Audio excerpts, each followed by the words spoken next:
2, 3. Testing, testing. 1, 2, 3. Testing, testing. 1, 2, 3.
Good evening, everyone, and welcome to this special meeting of the Board of the Ventura County Community College District Board of Trustees, although I like to think all meetings are special.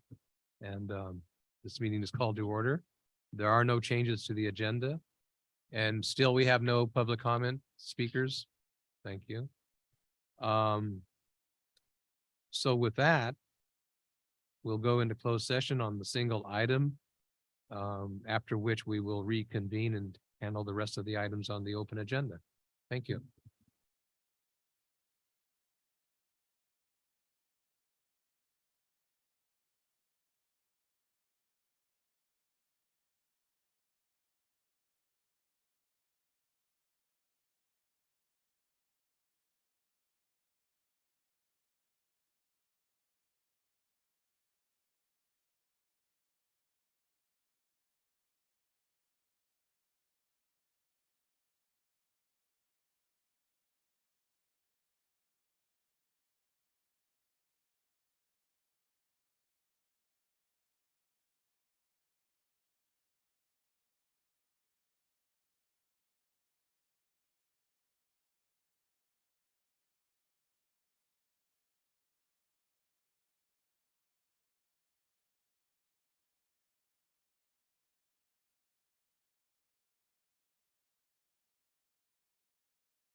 your son and ours moving?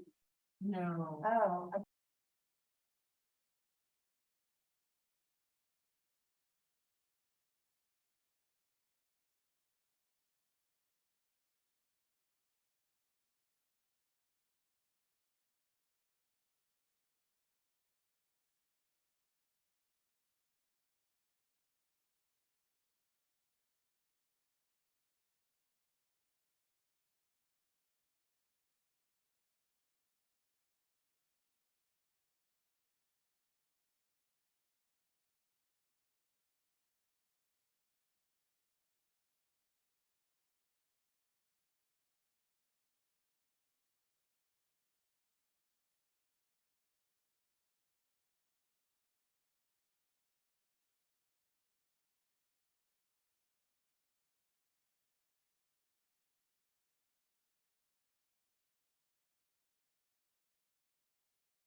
Good evening, everybody. So trustee Chair Pettis had to leave this evening, so he asked me to please step in and chair the meeting for him. So I'm calling the meeting to order.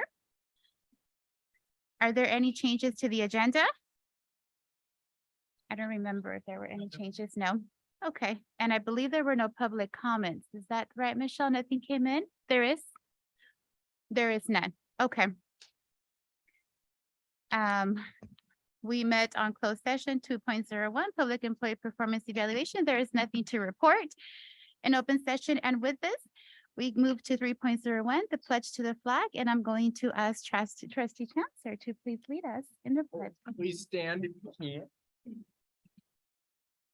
Right hand over your heart. Ready, begin.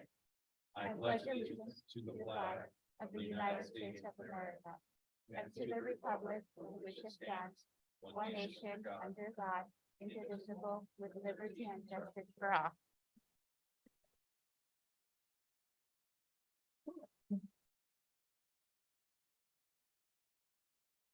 Okay. Thank you. Oh, I went on, I went out of orders. Here's the public comments for open session agenda items. And closed session report, well, I already mentioned there was nothing to report. And with this, we go to 4.01 study session on the fiscal 2023-24 tentative budget. And I believe this is Dr. El-Fatah or the Chancellor.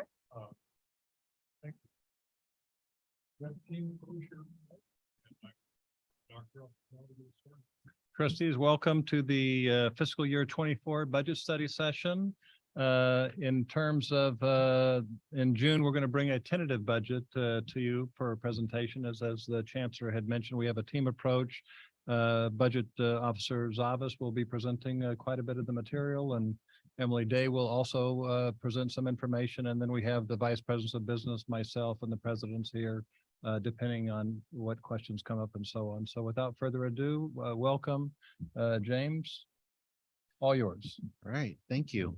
Can we get the PowerPoint? I think Dan, you're gonna.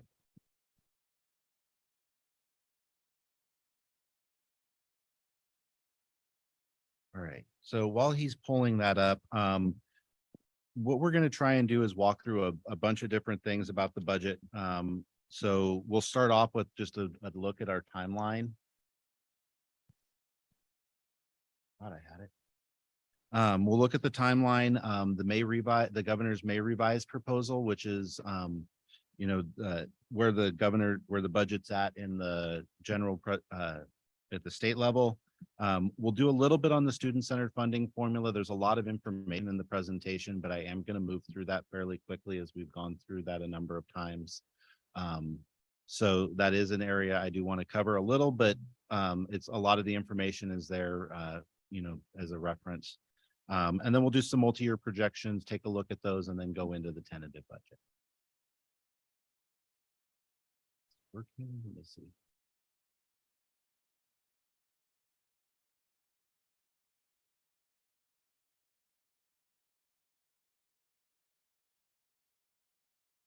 It is on. Okay. Now it's working. Okay, so this is a look at the budget development timeline, both for the state, for the district, and then also at the campus levels. For those of you who were here last year when we did the last study session, if you remember, we had a very large printout that had all the detail of the timeline. These are just some of the key items.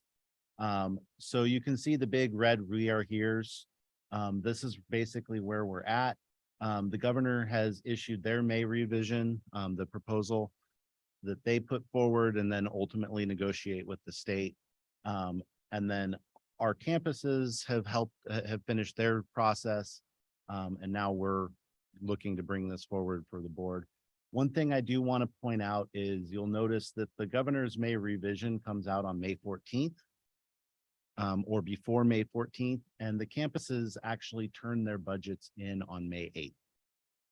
So that is one of the reasons we always end up using the governor's January budget proposal for our tentative budget. In order for us to go through all of our shared governance timelines, we do have to make sure that we have everything done in early May. So it just kind of, there's a little mismatch in timing with the state on that. So our tentative budget is tentative. So that's a little bit why, anything that's in the May revise, we'll go over, but it gets picked up in the adoption budget. All right. So the May revise, one thing I do want to highlight is that this is a proposal.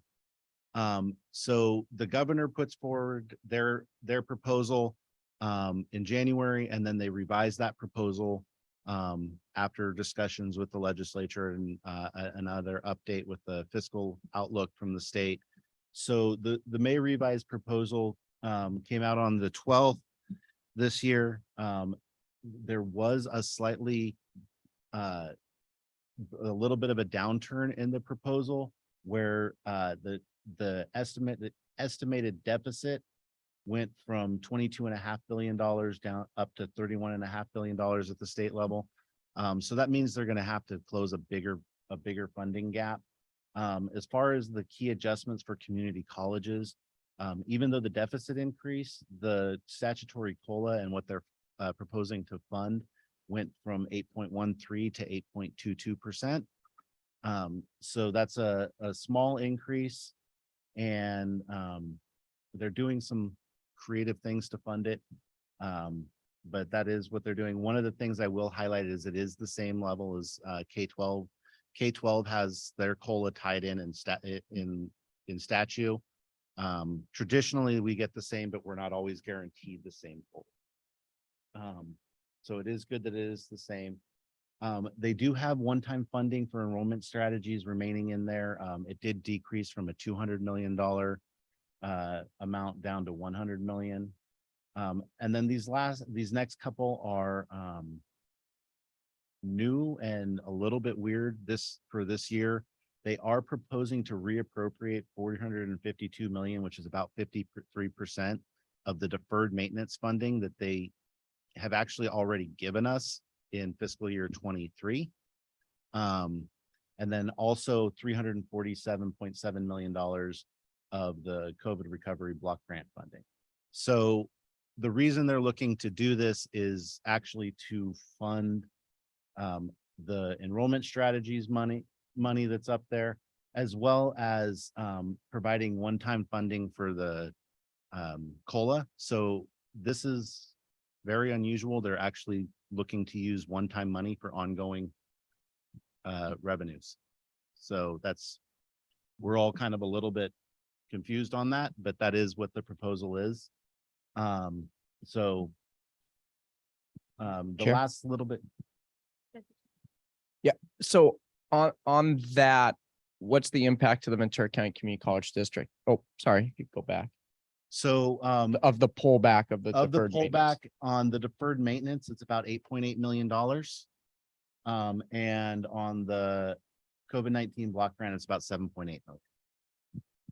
On the 8.8, where do we see that in a sense of if it's half, let's say it was 18-ish million. I don't know. I'm just Mhm. doing rough math here. Where does that funnel through? Is that in restricted or unrestricted dollars? It shows up in the capital projects fund. Capital projects. And that actually led into this. So just an idea of what that would look like for us. These are the projects that are planned using that deferred maintenance money at each campus. And so if this stays in the state budget, and there has been significant pushback from a lot of different constituencies on this staying in the state budget, but if it were to stay in the state budget, we would have to look at these projects and reevaluate how they would fund those. So that's something that, either they would have to choose to not do those projects. They would have to look at other funding sources for them. State deferred maintenance is really important. Part of the reason it got funded in the state budget this year was because there's been a lot of talk at the state level about how, the billions of dollars of deferred maintenance at all the different campuses. So, seeing it pulled back is definitely not something we want to see. So. All right, so go ahead. On these projects listed, so if you were to take two of them from each of the three colleges, how do the colleges themselves determine the allocation of funding for it in a sense of, does it come from 113 general fund dollars or from this capital outlay? Is that it? The 4X? No, It's, yeah, capital projects. capital projects, which is different than capital outlay. It's similar. Oh. Capital outlay is the account codes we use. Okay. I'm just wondering, because there is at least when I'm digging into 113 and some of the projects listed, that there seems to be, I mean, take for example, HVAC. Sometimes it comes from 113 and then sometimes I'm just wondering how a college determines which account will fund it. Is there a tier of which one's funded first? I'd have to check with the campuses, but I would say that from my direction, I would typically say you always want to use state dollars when available before you're using, if you have state restricted dollars, you want to use those before you're using our local dollars. So if we have state deferred, maintenance money available, we're likely going to want to use that before we would use the funding in 113. I don't know, if Chris, you wanted to chime in on any of that or?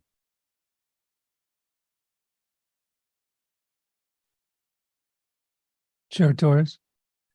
Just, I noticed that in these lists, there are some projects that would appear to generate savings once they're completed. Is that something, and maybe we can hear from the colleges about whether they factor in higher priority when they realize that, or when it's foreseen that there will be continued savings by some sort of an energy conservation project, et cetera. I would say for Oxnard College, the turf replacement is definitely one of those projects, and it's something we wrote into our facilities plan, and that's the basis for it to be included in this list. The HVAC repairs is just because all of our systems are older, and we had our faculty who retired from the HVAC program do a college-wide assessment and determined that the needs for repairing college-wide are about $1.5 million to get HVAC functioning as it should be across the college. So that's why it's included in this list for that one as well. The program that you identify uses for this money has certain restricted uses. We can use it for roofing, we can use it for HVAC, we can use it for essentially building repairs and maintenance. So some of the uses that we might use 113 for, we can't use this for. For example, we're not able to use this money for parking lot repairs or resurfacing or restriping. And they specifically restrict it, but other uses such as HVAC or roofs are permitted.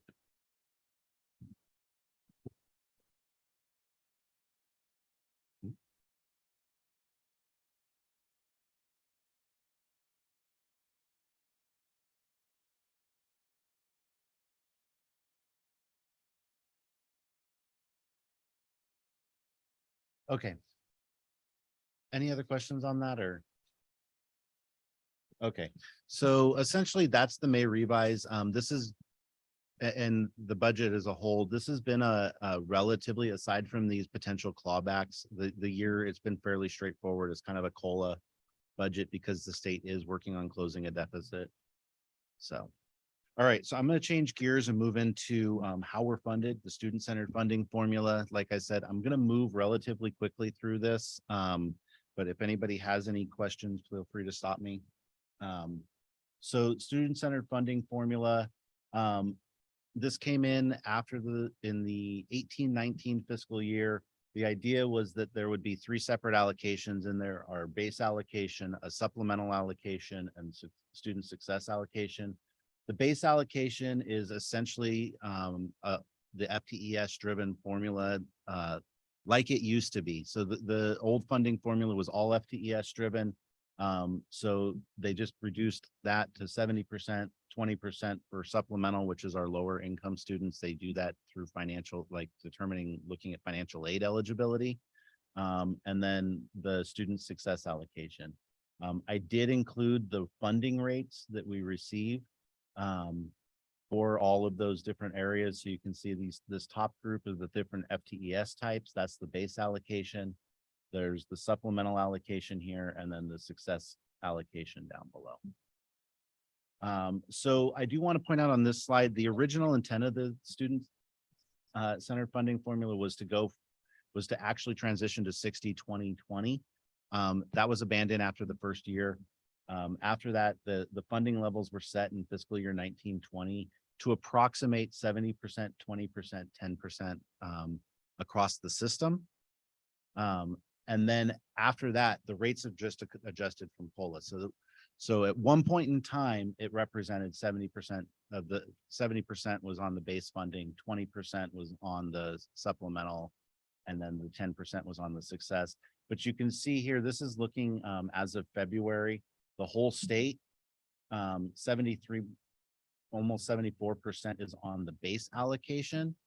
And for us, 72% is on the base allocation, about 15% on the supplemental allocations in both cases, and then 11 and 12% on the student success. So this is just to kind of point out that at a certain point in time, it was 70-20-10. It's really at this point, that's an approximation of what the formula is doing. Now it's just kind of those rates adjusted by COLA every year. So supplemental allocation, it's you receive funding for every student who receives the Pell Grant, anybody who's an AB 540 student, and anybody who receives the CCPG or the old BOG waiver. And then you can see the rates for those. This is a look at the success allocations. These are the fiscal year 23 rates. The real key takeaway on this slide is if you look at the points, you can see they give you a number, a dollar amount per point, and then they multiply it by the points. So you can see that there's a different value that the funding is weighted on each of those different success metrics. And then the other piece is just a reminder that when we have students who are successful, for example, receive AA, that are also a BOG student or Promise student or a Pell student, we get additional funding for those students for their successful outcomes. So. Okay, so this is just a reminder. Sure. Total. Sorry, but can we go back to that slide? I'm Sure. just curious on the success allocation.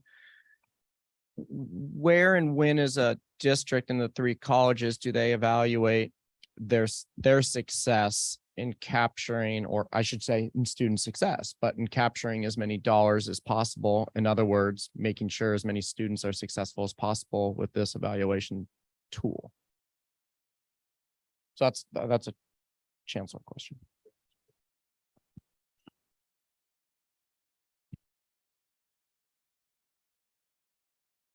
So as part of the information we get from the district office, they also send our success numbers. So we're constantly aware of it. And we've had multiple discussions with regards to curriculum, with regards to making sure that our students fill out the FAFSA and our outreach. So we're very aware of these numbers and trying to leverage them to the best of our ability. No, same for Oxnard. We received the numbers. We were able to assess it. And also this weekend when we were at the enrollment management, that was a big focus on scenarios. If you are able to increase in some areas, the impact on budget, that is something definitely. How many years have we been doing this, capturing dollars and student success as part of the SCFF? So the student-centered funding formula came in the 2018-19 fiscal year. That was the first year. So since then. And I know that I don't think it's on our agenda for a request of data, but one thing that would help me as one trustee, and I'm curious, my colleagues, is to some comparison data, how we've been doing in the years that this has been in existence. And because what we're getting is the dollar amount of what we received with student success, which is $26 million. But what we're not receiving is how we got there, so to speak. So in the data behind it. I would just point you to the supplemental data in the back of the adoption budget book from last year. We actually have started putting a chart in there that shows the success counts. in all of those. Yeah, I guess that the narrative behind it and sort Mm-hmm. of the ongoing efforts and what has really been successful, things of that nature, just a little bit behind it.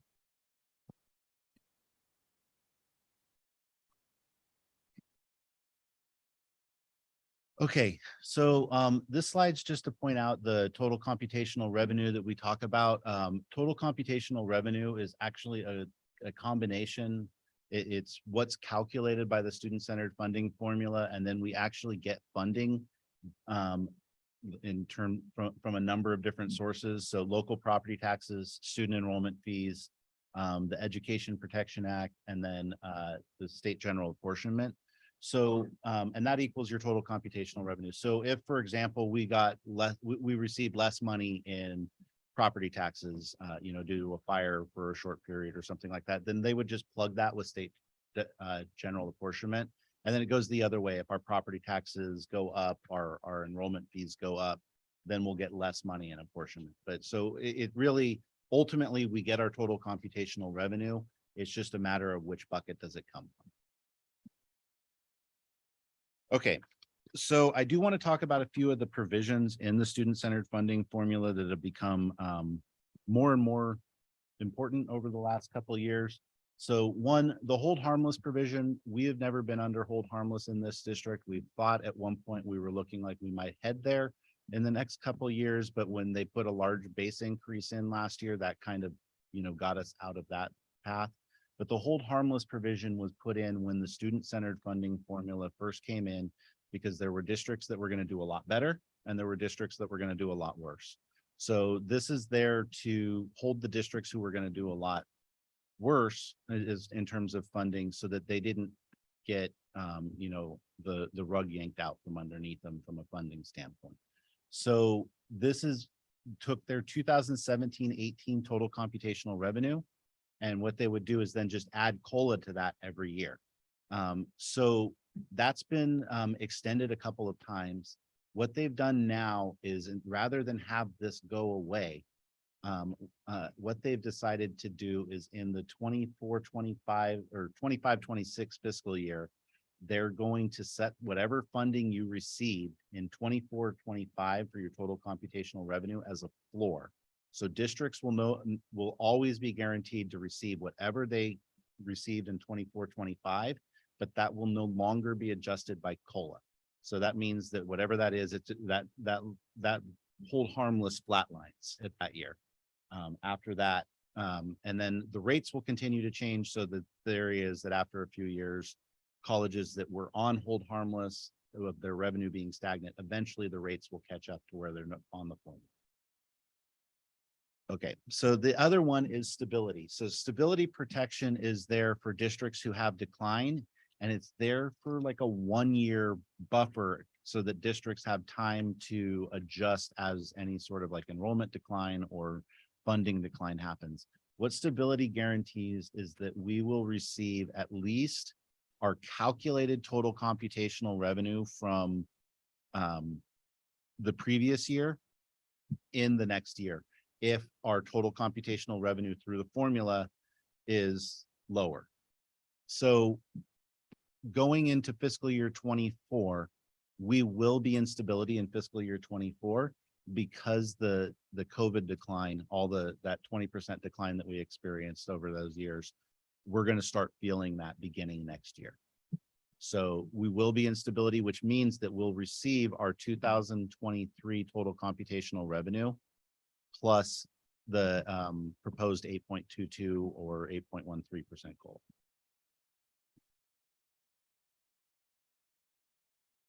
So the floor is based on the SCFF, correct? Correct. From the fiscal year 24? 25. 25. Okay, so I guess what I'm curious to go back to the student success portion of the SCFF is what portion of that or what section of that on the points are the 3 colleges trying to get as much gain as possible? Like, what's the biggest area of growth that is a district, if we're going to create a new floor, that we're going, this is our target, this is our biggest area of gain of growth? It's actually students, it's FTAS, which is 70% plus, right? Well, that would be on the base, right? Right. I'm more focused on the other.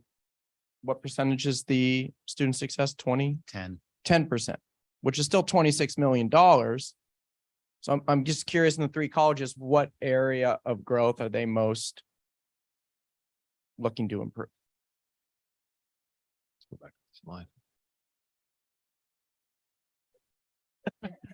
So, because these are all lagging indicators of all the things that you put into place even right now. So if our new floor is going to be in that academic year 24-25, then all of our guided pathway work that looks at how do we help students get to an ADT, which is the biggest bang for the buck. So when you see curriculum come through that has updates to like the business ADT 2.0, that's super important, right? So we're laying the groundwork on curriculum. In terms of enrollment management, it's looking at making sure that the courses are in place so that no one has to wait an extra year to earn a certificate or degree. You're also seeing a lot more certificates come through because every year in that formula, we can have a student earn an award. And so you probably heard the phrase stackable certificates or stackable degrees. So that's one of the reasons why it's super, in addition to the student having something in hand that they can go maybe earn more money with a certificate, but it also means for us, that's why it's part of the formula. Student has a certificate in like dental something, and then the next year they earn the degree in that thing. Then that means each year we're getting some points for that same student. Students benefit and will benefit in the long run. I don't think we've figured out all the optimization yet, but that's a big part of conversations that happen really at every level within the department. What's that? And then the auto award, I mean, so that's the human parts, but then there's the technical parts that, hey, what out there are we not seeing? Because if we have a system where we depend on a student asking for an award, then, but there's plenty of students out there that already qualify for things. Let's get a hold of them. Let's work on auto noticing, auto awarding things. Dual enrollment is going to help out. Yeah, except those aren't if we can get to certificate, if we get to enhance and actually certificate things. So all those strategies, but I would say the work this year and next year is super important to lay the foundation for that. If our floor really is 24-25, then we almost need to, we want students earning things that get them there, and we're maximizing 24-25. So yeah. And I don't know if that helps with. no, like, it just get really the does. No, I picture of appreciate it. that. As a multi-college district, the work that Moore Park College does to capture, let's say, dollars in one of these areas on the point scale, does that come into the whole district, or do those dollars remain? So that's why I think that conversation of districtness is like, could come at a better time, because how Moore Park can optimize ADTs and however their enrollment patterns are coming out heavily with the growth from Simi Valley and other areas is going to look different to what Oxnard is going to be able to do and capture how they're doing dual enrollment in different CTE programs. It also means that the conversations we're having about making sure that, hey, a student in, I'm just going to pick a random program, psychology, that they need one more class and they're all full at Moore Park, that counselors are like, look at the one that's open at VC. You're going to go, whether it be online or in person or hybrid, like we're going to make sure that you get that degree. And it's not about just it's our student thing. It's our student. And I think that I've watched those conversations being very productive. Sure, Torres. I and John, thank you. The work that we've begun this year around district-wide enrollment management is really starting to lay the groundwork for exactly what John's talking about moving forward and looking at all these things fit together.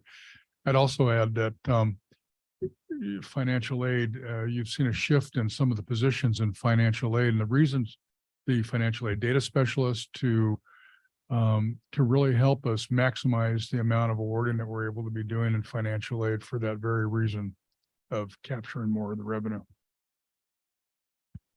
And getting students the aid that they need. Yeah, absolutely. Well, sorry, I was just, the dynamic, the indicator switched from the way maybe K-12, I was used to K-12 where it's just like, based on your census enrollment, you have X number of, low SES or free reduced lunch students. Well, in our context in community college, they have to receive it. So the indicator isn't there if someone qualifies, it's that they receive it. And so that's an extra bit of human capital to make sure that those students are actually receiving those funds. And which I think is a human thing. We want, ethically, we want them to have that money in hand and not just be a qualified person that we're serving. This may not be a question you can answer right now, but you mentioned that due to COVID, that we are going to have a hold harmless. There'll be a X number of funds that we'll receive that we wouldn't otherwise based on a 20% declining enrollment. I'm wondering in real dollars what that means to the district, if you know. I wouldn't be able to do that off the top of my head. I'd have to go back and recalculate a little bit on that. Long Ballpark run ballpark around 6 million per year. per year. Okay. So, and that actually leads me into my next slide, which is the emergency conditions allowance. So the reason we're able to receive additional funds is that we've been under the emergency conditions allowance during COVID. So the emergency conditions allowance has allowed us to use our 2019-20 FTES in every year since then. So what that means for us this year and going into next year is that we are using those in all 3 of the years for the 3-year average on our FTES in fiscal year 23. As we go into fiscal year 24, our funding is held up at the level that we're at now with the stability provision. So that really basically means that we get 1 more year next year of that artificially high FTES count. And then in that following year, we'll feel the impact of 2 years of that decline. There will be 2 years of our actual FTES in the 3-year average. So that's why, we're all talking about what are we doing to recapture enrollment? The next 2 or 3 years from an enrollment standpoint are going to be very critical. So yeah, as a follow-up, then that would be $6 million ongoing that we would have to deal with down the line from a standpoint of a budget deficit. No, because of the hold harmless provisions, because of all of those different things. When I ran simulations of the emergency conditions allowance coming back in this year, which it did, what it looked like is in all those scenarios, we were running around $6 million every year higher. Some of the years were actually higher than the 6 million. But like at the end, we were still $6 million higher under that versus being not in this under emergency conditions. So what there is a negative consequence when you talk about what those are. So as far as like the negative consequences is as we get into the out years, and you'll see this on a couple of the revenue scenarios that I'm putting forward in the multi-year projections, our revenue starts to flatten out. So it's better than it could have been, but it's still flattening out. And when your revenue starts to flatten out and your expenditures don't, you start having you start running into a problem of, not having enough money to fund your ongoing expenses. So, that's really our concern is in the out years is as our revenue starts to plateau, are we able to adjust that?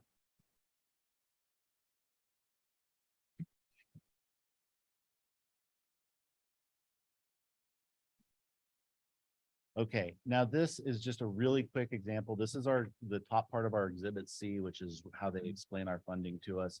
You can see the total computational revenue is the base allocation the supplemental allocation, and the student success allocation. That gives you our calculated total computational revenue, or the revenue that comes from the student-centered funding formula. Stability, this looks back at the prior year plus COLA. And then hold harmless, this is that 17-18 total computational revenue plus all the subsequent COLAs. And then we get the higher of those three in any given year. So in the current fiscal year, we're actually on the student-centered funding formula. This one's from 2020-21. I actually intentionally used an older one because it gave you three very different numbers there to look at and see how it all kind of works. It does show the stability protection adjustment, so how much we're receiving in stability in that year. And then, like I said, we get the higher of those three. So in this year, that was, we were funded under stability in 2021. So, all right. So moving on, student-centered funding formula. We wanted to put the multi-year projections up at the front because I think it kind of frames a little bit of what we'll talk about later. So you can see the list of assumptions we put in there. I did do the multi-year projections based on the May revise because we do have that information. So I wanted to go ahead and build that into this. This is based on, they're based on our most updated information. So there's a couple other things in there. You can see here that the state hold harmless extends with the funding for a couple things there. I am only messing with credit FTES. So that means that when I talk about a flat enrollment or an enrollment increase or an enrollment decrease, I'm only looking at credit FTES, knowing that we're doing things in dual enrollment, knowing that we're doing things in other areas. I'm working with the campuses actually to try and come up with some much more refined targets and projections going forward. But right now, just for kind of discussion purposes, you know, we're really just looking at moving credit FTES up and down. And then the other thing is the collective bargaining impact beyond fiscal year 24 is unknown at this time, so that's not included.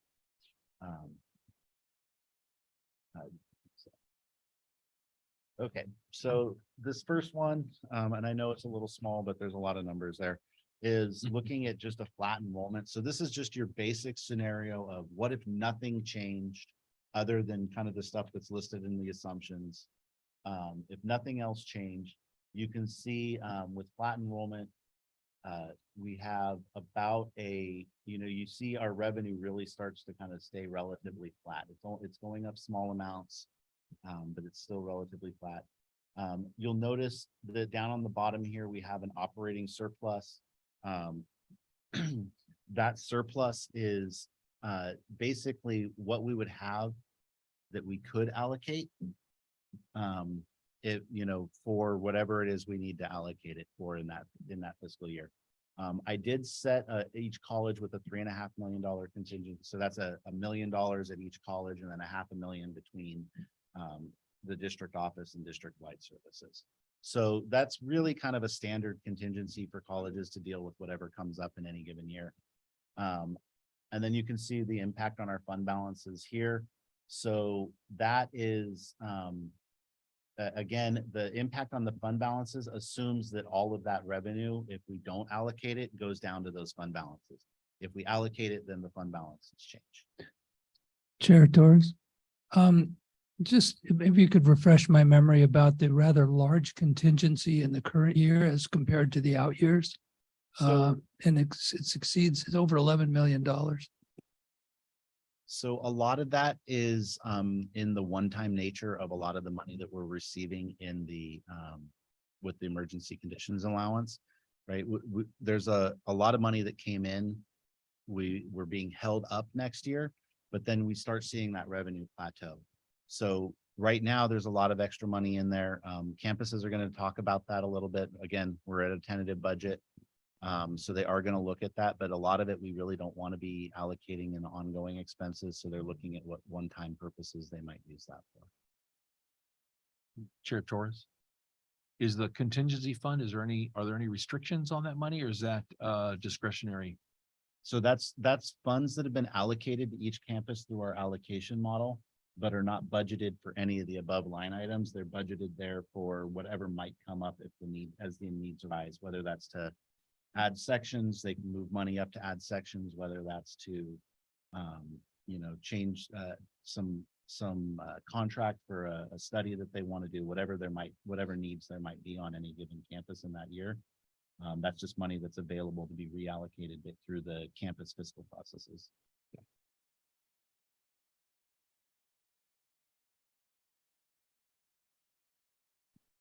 On our adopted budget last year, there was a large increase on our revenue from last year to this year, what we're projecting.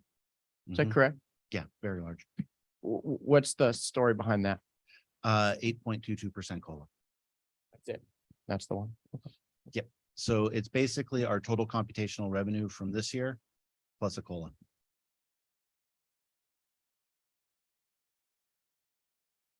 Okay. So this is looking, like I said, at flat enrollment. You can see this one is looking at assuming 2% enrollment recovery in each year. So that's 2% going into next fiscal year, 2% the subsequent, an additional 2% the subsequent year, and an additional 2% in all of the additional years. So, that is, ultimately trying to bring us back up a little bit. One of the things that you'll see here is our revenue is looking a little bit better. It's still somewhat flat, but it does look better than our flat enrollment. So we do start to pick up. Remember though, like I said, in this year, we're held at the stability. So in fiscal year 24, we're held in stability. Fiscal year 25, we'll be seeing 2 years of, when we calculate our total computational revenue, we'll be seeing 2 years of our actual enrollment, and we'll still have 1 year in there that's held at our 1920 when we look at our 3-year average.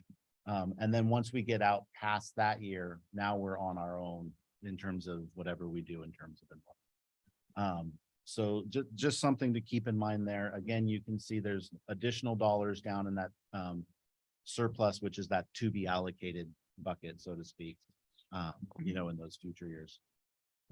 How did the COLAs get set in the out years? So the COLA percentages I use the LAO's estimate from October. So they come out with a fiscal outlook every year in October.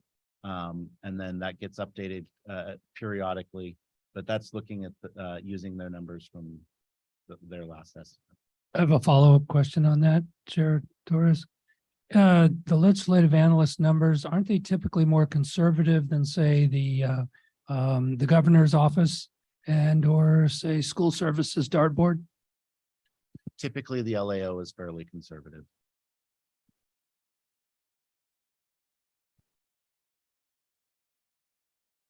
Okay, so you can see the 2%, and this one's just looking at what if we did the opposite? What if we went 2% down? I don't necessarily find that this is a likely scenario, but I do like to at least kind of throw out that what would we be looking at if things didn't go well? Because I think it's always good to be prepared for that other scenario in case things don't go the way we expect them to. So you can see here, we're running at, very small amounts of money available to allocate in that point.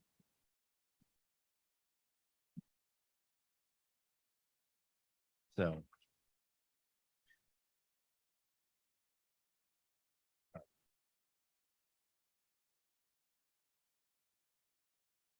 Okay, any questions on this area or?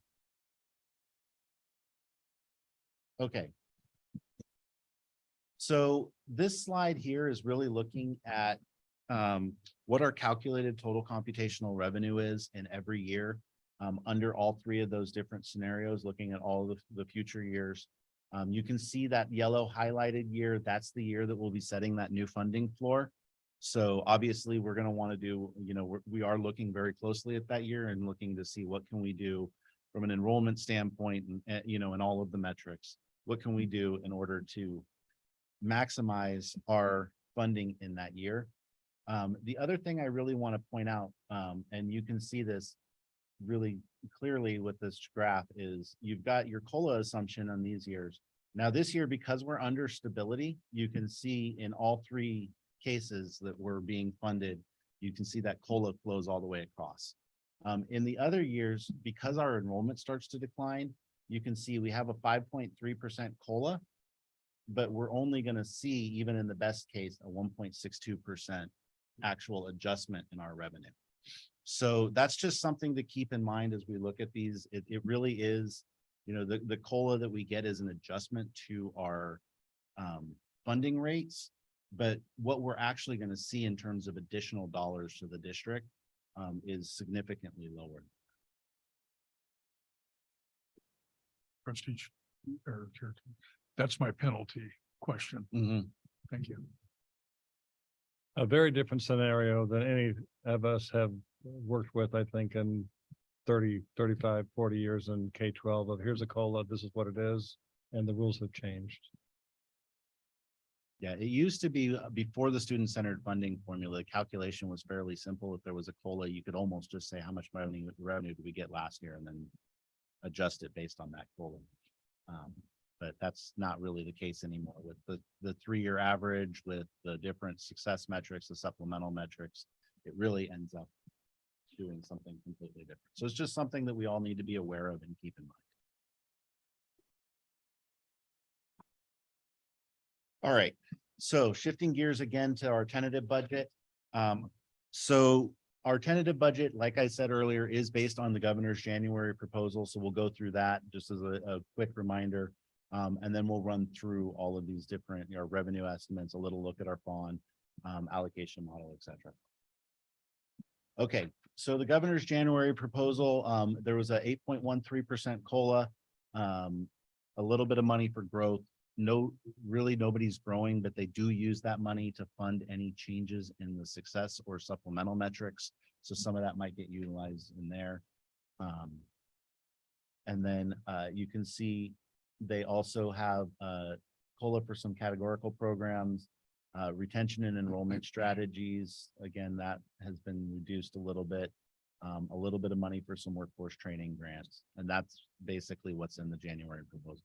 So from the January standpoint, as far as our unrestricted general fund goes, we're really looking at an 8.13% COLA, and that's really what's built into that budget.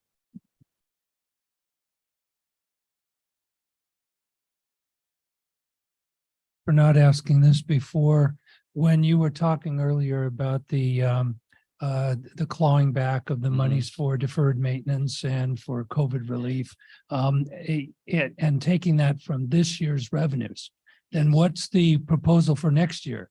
Status quo? What is the governor saying about that? They're hoping that revenues will bounce back. So that's where a lot of us are a little concerned, because they really are kind of, you know, in January, they were robbing money from this year and just repurposing it within one-time funds.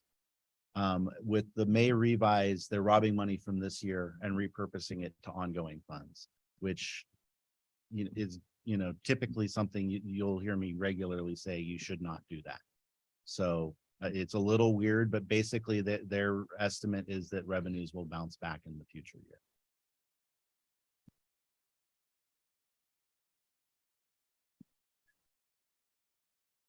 year. Okay. All right, so this is a look at our revenue, our revenues here. So I do want to draw your attention here to this line here, the current adjustment for stability. So this column here is our revenue adjustment or our revenue projection.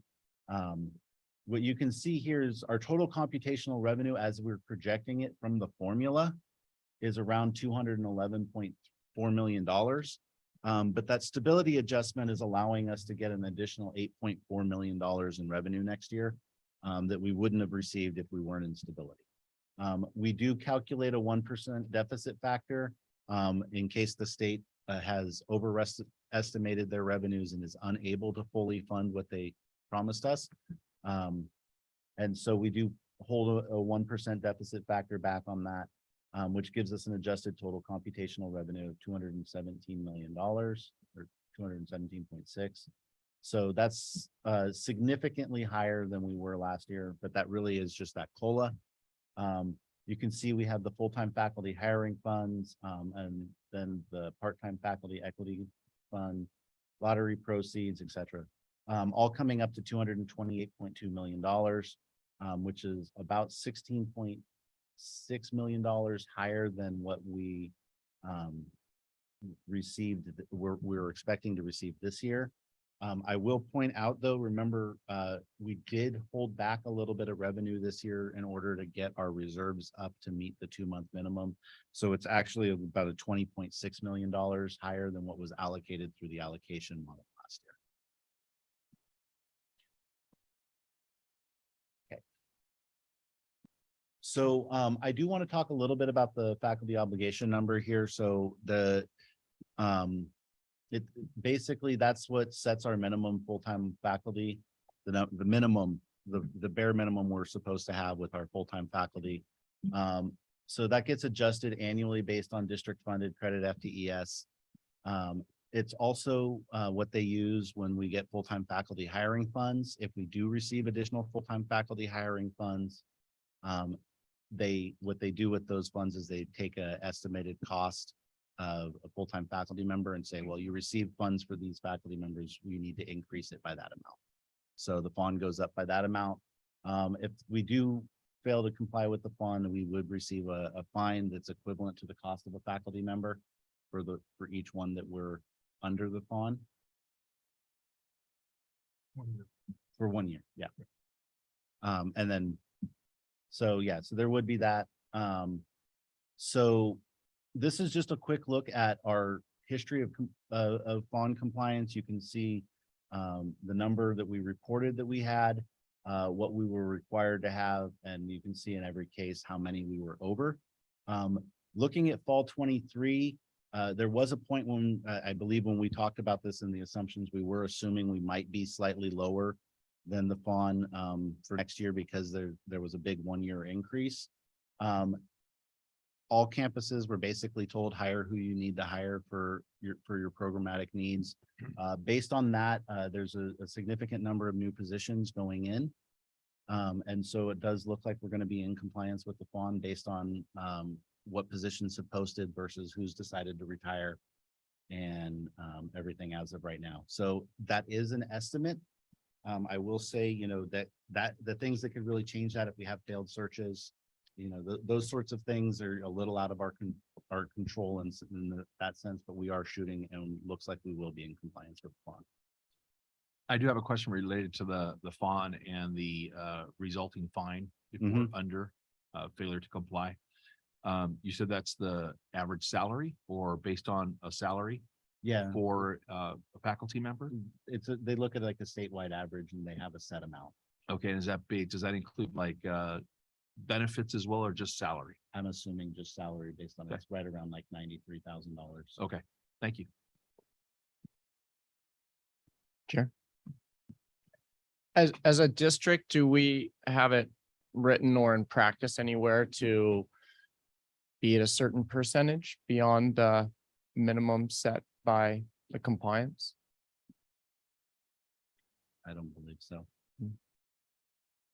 Has it ever been a goal to be above the compliance bond at a certain level, or do we just kind of, I'm just looking at the historical data and we seem to always be above at a certain level. I'm just curious, this is the tightest we are projected to ever be.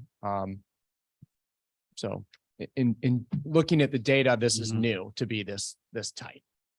So this year there was a significant increase. And if I jump to my next slide, Yeah, I was gonna say. if you look at the next slide, you can see this current fiscal year. So fiscal year 23, they checked the compliance in fall of 2023. There was a very large increase, and a lot of that is our FTES has been artificially held high during COVID, but we're still, because we're funded for those FTES, they're still counted in FON. So as our FTES begins to drop off, and this is looking at with a 2% FTES restoration, so kind of going back to those scenarios, even if we're restoring at 2% a year, you can see our FON goes from 450 next year down to 430 the year after that. And then actually down to 410 the year after that. And that's because those sharp declines in that FTES. So this year, we're a little bit close. But going forward after that, assuming our faculty stay at a relatively similar level, we would start to be back over by 25 to 40. Do we have a projected attrition rate over the next couple of years? I mean, what's our typical attrition rate from the standpoint on a year-to-year basis? Is it in the 20, 30 faculty members? I mean, because it seems that from an instructional standpoint, these numbers are great, but from a business standpoint, it seems that getting closer to zero would be more optimal. Well, we don't think that way. Okay. If I can, I think what we, to James's point, we instructed or asked the colleges to programmatically fulfill the teaching roles that they needed to. And at one point, a couple months ago, we were about 11 projected under the fund. And we thought we would come in pretty close, and we're 5 over.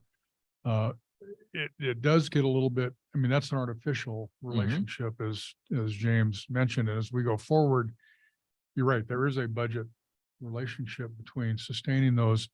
But right now, first and foremost, we're looking at program needs and fulfilling those. But there could come a time if enrollment stays down that we'd have to look at that relationship. I mean, I'm just looking out at fiscal year 25. Over by 45 staff members would be, I would guess, in the neighborhood of $6 to $7 million. Oh,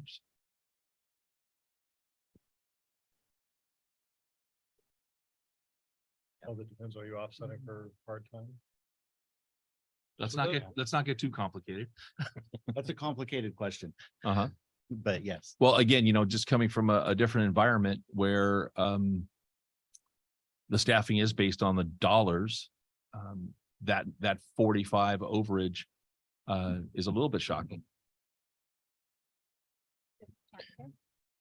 But I think two things are important to put into comparison is other community college districts that always maintain a number that is higher than the floor in that sense. And then the educational value of having full-time faculty in place that are able to fulfill the duties that are aligned to that position. So, there's always going to be a minimum, but I found it very enlightening when I looked at other community college districts that have a much higher percentage of full-time faculty on board. There are districts that do that. And that's why I kind of asked, do we have in policy anywhere a number? So there are beyond the fund? districts, because when that statute was put in place and I think 78 or maybe 83, 84, it was grandfathered to whatever the full-time percentage rates were at that time. So that's why there's a wide range, I think down to 48, 49% is the lowest, up to some at the 75, 73, 72% range. So, but the issue is statewide, we certainly want to be above, because we don't want to spend as of this year, $93,000 in penalties just because we don't have a full-time faculty. That certainly is not a good thing to do. And we're in a situation we don't have to do that, right? How far above? We're following state guidelines, state compliance issues, and so on. But there is not a written policy to be X number above the fund, for instance, or X% above the fund. Chair Torres, I may just be simplifying this way too much, but the numbers that jump out at me in this presentation, and by the way, I really appreciate your patience in presenting, are a projected state deficit of $31.5 billion, and then balancing that with the potential that fiscal year 25, we're going to be employing 45 more faculty members that we're going to be funded for. And so at some point, it seems to me, not sitting in your seat or your seat, that something's going to have to give. So from my standpoint, and again, I think and I'm learning, I'm trying to be flexible with this, because in the K-12 system, the money seemed much tighter maybe from the standpoint of how that would kind of roll out. But these numbers are a little bit concerning. You know, again, we have a budget deficit in the state that's gone up by $9 billion. Don't know where that money went, but okay. And then, you know, we're looking at $7 million potentially a couple of years out for staff members that, based on this formula, we wouldn't be funded for. So it just, you know, as I'm learning, it just, those are things that jump off the page for me that are concerning, because ultimately we all have to, somebody's going to ask me that question at some point, either, you know, the next couple of years or thereafter, as to, you know, how did we get to this point? So if I may, having spent 7 years in K-12 and in the early 2000s and going through 5 out of 7 years of substantial budget cuts on personnel across the board, faculty and classified. It is more constrained in K-12. There's not a lot you can do. The community college system, we do have some more flexibility for a lot of different reasons, including students don't have to come, right? I mean, like in K-12. I will say, however, as part of that flexibility, we do have some ability to make adjustments as we proceed based on the information that comes out and so on. So we'll see what happens with our enrollment and what happens with full-time faculty. Certainly, we haven't offered, for instance, I'm not advocating, we haven't offered any kind of an early retirement program as some K-12 and some college districts have. That's where they would come up with the actual numbers of, okay, what is your attrition rate, et cetera, and so on, right? But there are ability when people retire, and they do retire, we don't have to fill. It just depends on the programmatic needs and so on. So I think we do have flexibility, and much more flexibility than the K-12 system for sure. Thank you for that. The other thing, I do want to make one minor distinction. This is not an amount that we're being funded for in terms of faculty. This is a compliance level that says you have to have this number of faculty. We get funded based on how many students show up, and all of those other metrics in the student-centered funding formula. And then it's up to, you know, our campuses through their budget processes to determine like what their programs that they're offering, all of those things are, and then how to best staff that. So it's not necessarily tied to this is how, not direct. yeah, not directly. And that's an important distinction. And I appreciate that, but it does ultimately result in a potential deficit. Correct. But okay, so looking at our allocation model, so this is a very, very abbreviated version of our allocation model. If you look at the full thing, it's actually 2 pages long. So our allocation model takes that total dollar amount that you saw in that revenue slide and moves first, you know, we fund off the top the district-wide services, campus utilities, and the district office, which leaves $196 million that's available to allocate to the campuses. That first gets allocated through the class schedule delivery allocation, which looks at the number of FTES they have and how many faculty they would need to hire those or to fill those, to teach those FTES. That leaves after that, that's about 82 million. That leaves 113 million remaining to allocate through a part of our allocation model that's very closely aligned with the student-centered funding formula. So that you know, with the goal of basically saying, you know, if a campus is doing better in the success metrics or the supplemental metrics or their FTES, one way or the other, they do need additional funds in order to do those things. So we do allocate the remaining $113.9 million through, you can see the base allocation, the supplemental allocation, and the success allocation. And then you can see this is a new funding model. Well, new-ish, we're in year 3. So in year 3, you can see we are there. This line here shows what this allocation model calculates.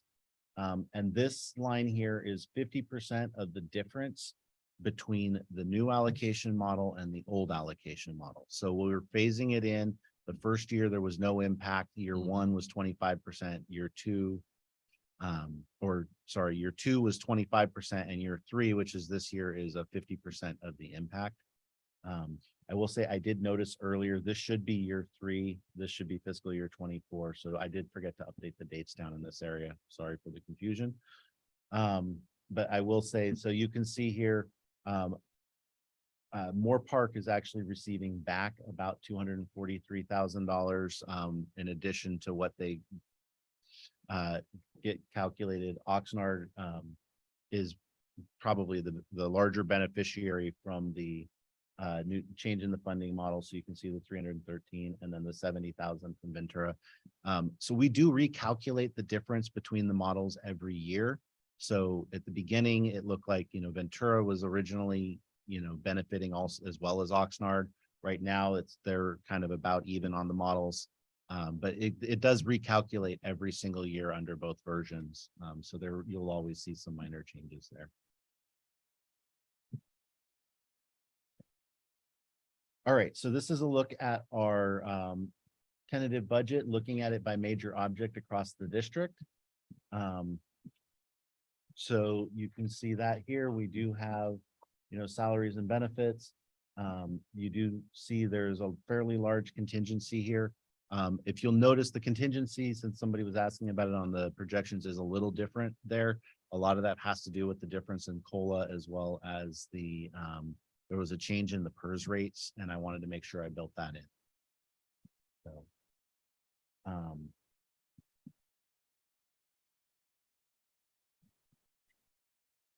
On this slide on employee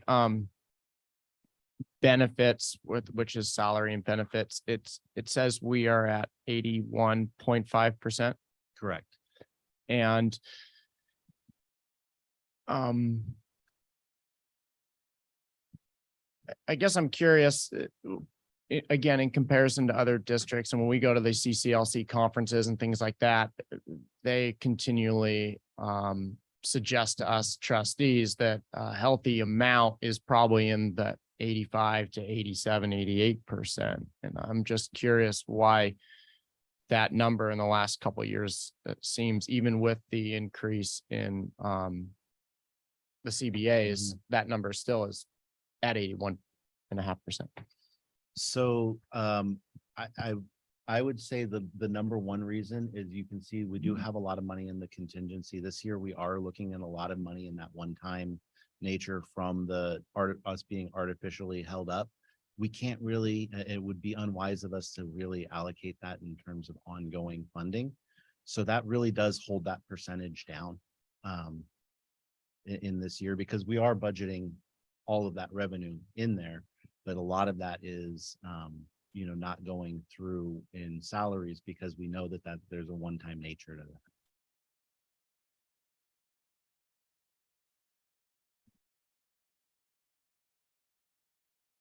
Okay.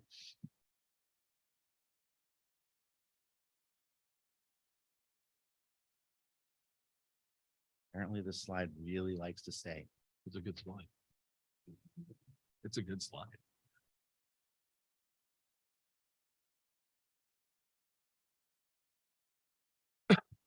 If you can.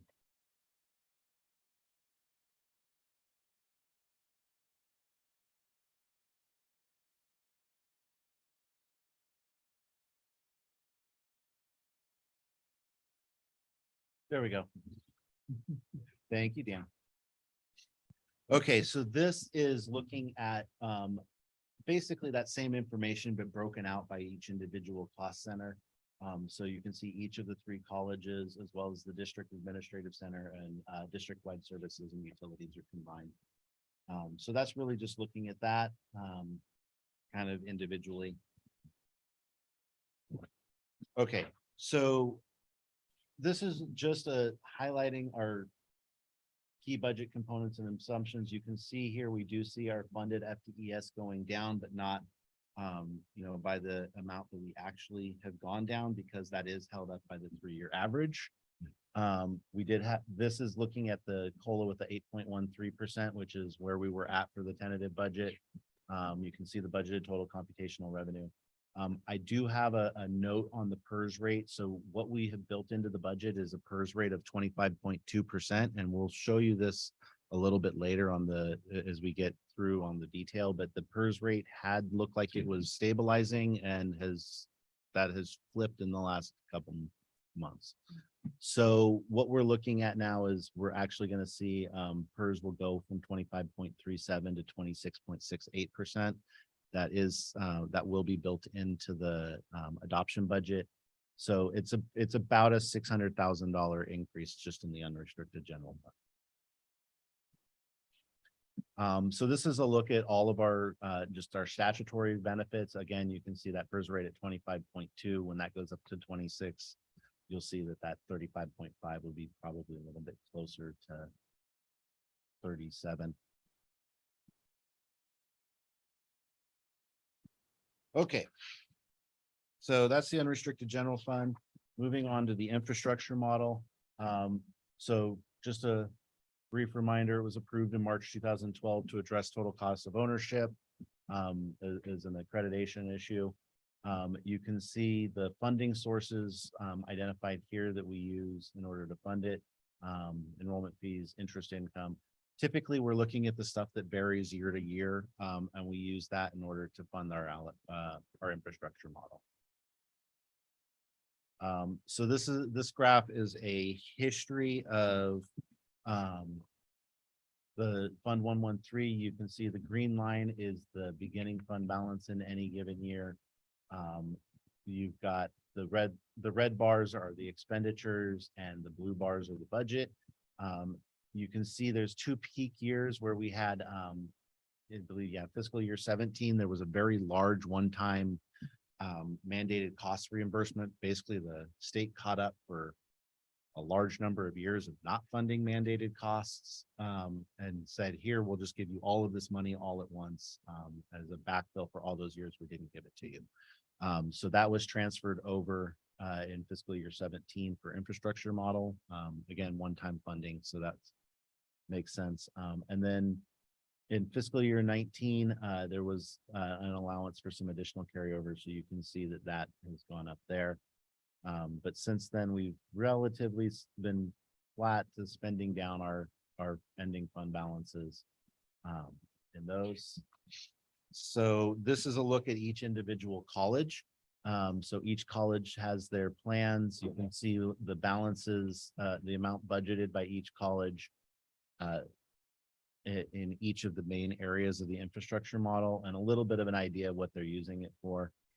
I will say, this does go for, you can see furniture replacement, program review. Program review is a large part of what gets used in 113. Those are things that typically can't be funded with state scheduled maintenance money, but they do still need to be funded in order for the, college to be able to do the things that they're doing. So you've got program review, equipment and technology requests. We do fund a lot of our library out of 113, things along those lines. So again, just the Ventura College, and there is a little bit set aside for the district administrative center. That's one-time money from a number of years back, and it's basically just kind of held there. I imagine we would end up using it for major infrastructure needs we might have.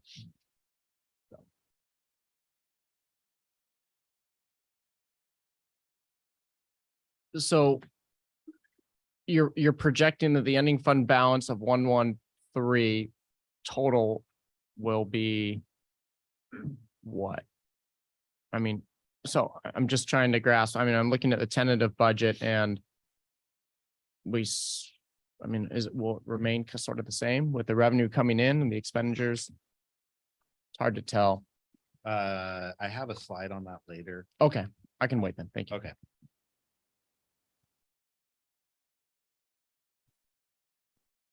Okay, so Fund 114, these are a lot of our areas where we're trying to break even with stuff.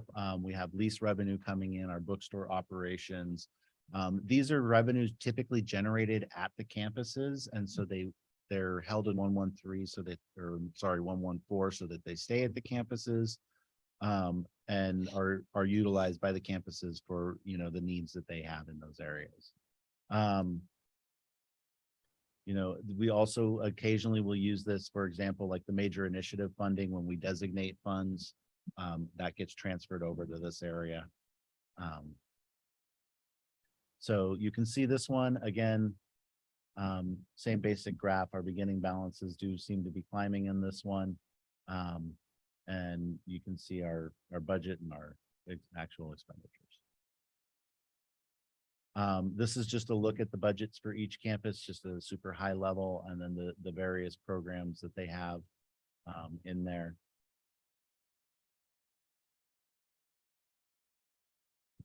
Should I assume that those funds carry over? The They do 214 carry fund, they do carry over? Yeah.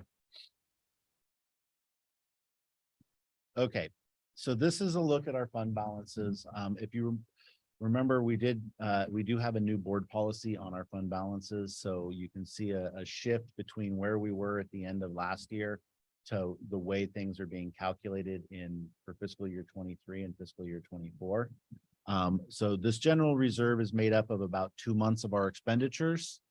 And then we do have money set aside for the major initiative at Oxnard College, the PACE ESL expansion, and that gets spent down each year. So it was at 1.5, now we're at 1.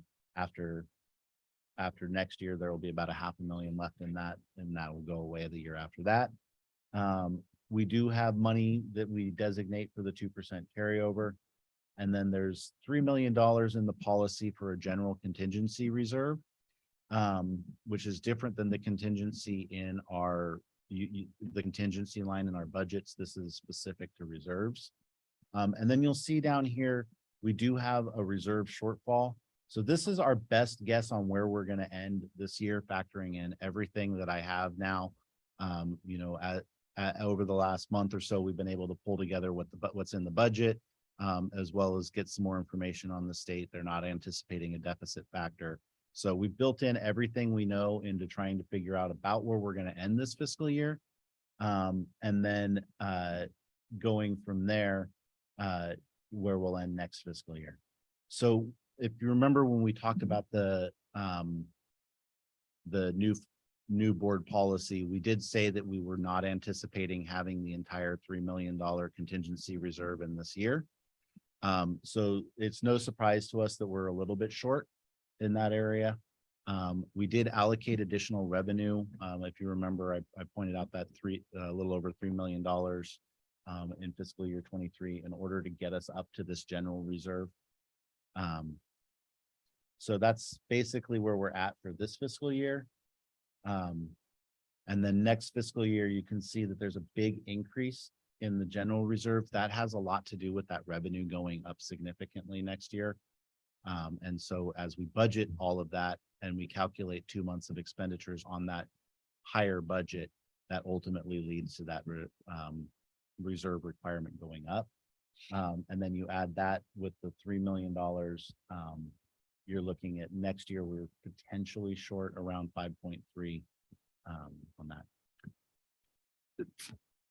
5.3 short of the policy requiring the 2%.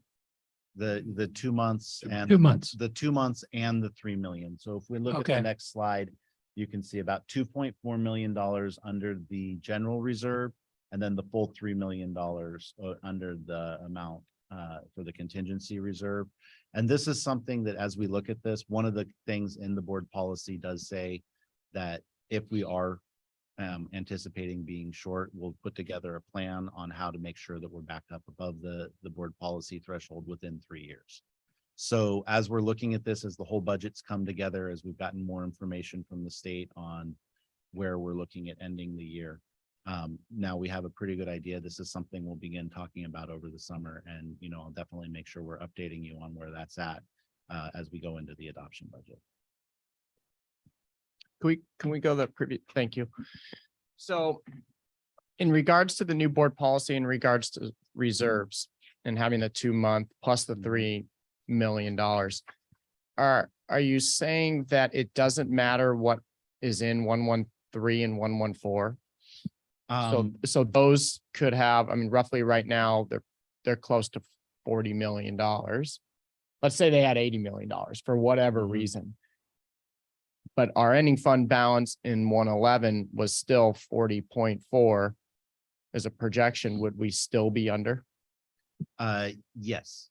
And so that's basically based on the way the policy is written. You'll notice that if you look at the policy, we do say that 113 is and 114 are designated as separate. So those are things that we have designated to set aside for those specific purposes. So we don't count them as part of that same pot of money. I just want to echo that. That's why I voted against that, because when you look at 113 and 114, since I've been on the board, they've hovered around the same amount, which is roughly $20-ish million. And they are general fund dollars, and they are part of our ending fund balance. I just don't understand how they're not a savings account. And I know we say we're going to spend this amount of money at the end of the year, but which we spend some of it, but then we always end with the same amount. So, and this is a question for the board. And something really stood out to me at the last conference we went to is make sure, and they were speaking to boards, make sure you're spending today's dollars on today's students.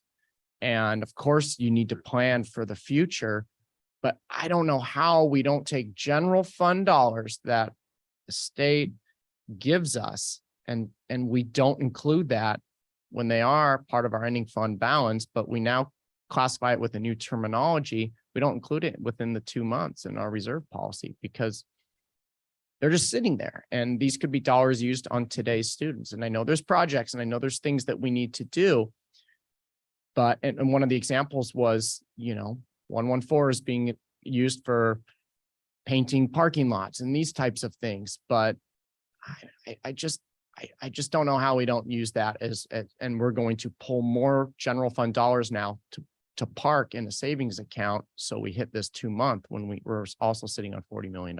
So that's my comment. And I do think it's worth to revisit that board policy. For me, anyway.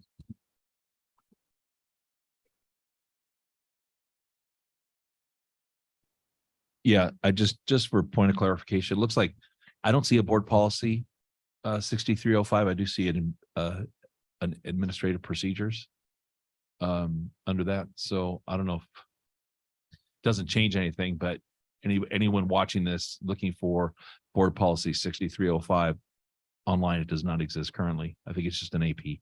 So the board policy was approved in December. Got it. So it might just not have been up. It hasn't hit yet. Okay, thank you for that.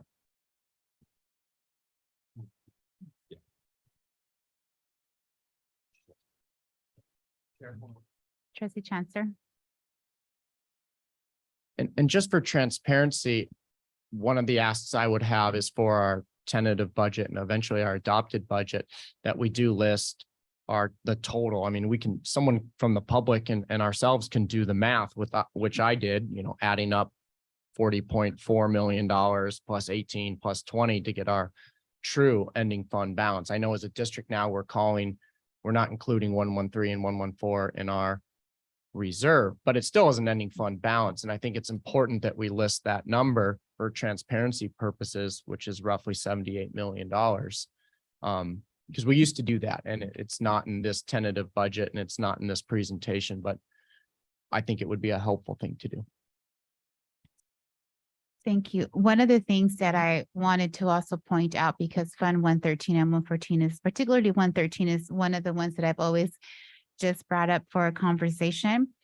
I would be interested in knowing, because for the last 5 years that I've been on the board, I'm interested in knowing projects and timelines. So if we have the colleges, a specific project that they're wanting to use funding from 113, what is that project and what is the timeline and where does it currently stand? Because it continues to, Trustee Chancellor's point, it continues to move forward. And I think for the community and the public, it's okay. So we have this funding. What is the project in mind? Because there are, that's one of the things that we hear at times from the colleges. We're working on this project, and I think it would be nice to include that within the budget as a narrative. This is some of the plans that the colleges are having, and this is what the fund's going to be used for, because it continues to just roll over from budget to budget. And that would be really helpful for the board to know these are the projects from the colleges that they're going to use this money, and some of it might be spent and some of it is going to come in the future. That's always helpful because it allows us to have a general understanding of what they're working on. And I think for us, if questioned, we're able to say, yes, we have this special funding and this is what our colleges are currently going to use this funding for. Otherwise, it looks like to Trustee Chancellor's point, like a savings account. And when we have a decline in enrollment and we are looking at, can we potentially hire more student specialists or student outreach specialists to go out to the field? Can we hire more professors to teach in person some of the vocational training courses or more of an area that's needed? It does look like, why are we not using this money in order to be able to provide services if we have mental health that students are needing more support in those areas? So as a trustee, we have this amount. And so as we're looking at the current needs, it's like you have this funding, but we're not using it for student support services or for instruction. But if we say, well, this is what we have projected, that would be helpful. Also, the Fund 113 came into existence prior to the pandemic. And so there was looking into the renovation of entire colleges. And so as we're now looking into, there's an abundance of classes online. I'm looking into, we have infrastructure models and we're renovating our campuses. I'm also anticipating that we're going to have more students and more on the ground courses, because right now we are seeing so much online, and yet we have this model, this fund that's designed to improve our buildings. So there, particularly with this times, it would be helpful to have the narrative and the information so we understand it, and we're also able to speak to community members about the reasoning of the infrastructure model with the plans. Just as something to consider.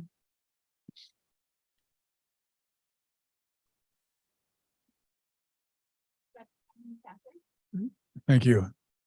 So yeah, I in looking at the information on page 37 and 38, I understand the I guess the question or the ask, and you'll see in each of the colleges a FY 23 ending fund balance and a projected 24 expense. In all cases, that expense is less than the ending fund balance, which then leads to a projected ending fund balance in 24. And I have asked the colleges to, because there is an explanation, there are plans that are future forward in some cases. For example, for Moore Park, a 9.85 million anticipated fund balance in FY 24. I suspect that money is accruing for a major capital project in the future that you're building towards that. And I think what the board is asking for, and what I would really support and ask colleges to do, is to make that thinking, those priorities of future planning for those carryover fund balances. The priorities are going to change year to year, and they may even change in the year given a circumstance and the type of funds that these are. But I think the best knowledge we have at the time to answer the question of 9.8, 2.2, and for Ventura, 750,000. There is a plan for those, and there's a prioritized list of activities that I know the colleges are working for. I think the board would really benefit by having that information. Absolutely. Yeah, I mean, we recognize, Julia sent me a text that ours is a little bit higher than the other two, but there's the 3 million for student housing that we have going in. Hopefully our application that's to be competitive. There's the renovation that's been planned forever for the admin building, and that's a service area where mental health, I mean, there's a whole bunch of stuff in there, but I guess being delayed and the cost just keeps going up. And so that's part of that. And the campus center, which if you come to Moore Park, like our library's alive, we got, the zoo and science classrooms, but the campus center as the center of life is in desperate need of an update. It's like the biggest thing. Anyway, so there's a significant amount of funds in that for Moore Park. just recognizing it's a digit larger than some of the others. Just wanted to mention that the plan is right there and that's Yeah. then reflected in that. Thank overall you. fund balance. Thank you, John. I think absent that knowledge and information, it's a question mark and it's a reasonable question. Absolutely. Trustee Chancellor? And when we went to Washington DC, and met with our local legislators, we were reminded of the transparency or the forthcoming ability of our colleges to put out their needs. And it sounds like they're floating around out there, but I think it's really important that the board's aware of it. And so we can formally request and ask for those support when needed and even take away some of the pressure in 113. So I think it's important in a fiscal year to have the planned completion, as you mentioned, if there are some projects, but then also the unfunded needs within the colleges that 113 perhaps doesn't have the ability to fund on an ongoing year. Because I think that's really important as we reach out to at the state and federal level for assistance. And if I could just make one more comment. We're going to do that. We need to do that. I think also for that earmark sort of question that's come up a couple times. And just like James said earlier, we always want to use a state dollar before we use one of these dollars. And if there's a federal dollar to be had, likewise, and its timing and all of that, that comes into that. And there was one other thing and it just slipped my mind, but if I think of it all, I'll mention. Any other questions? No. Okay. Okay, so I'm going to take a little bit of a break and let Emily talk for a little bit about our categorical programs. All right, I'm gonna try to aim.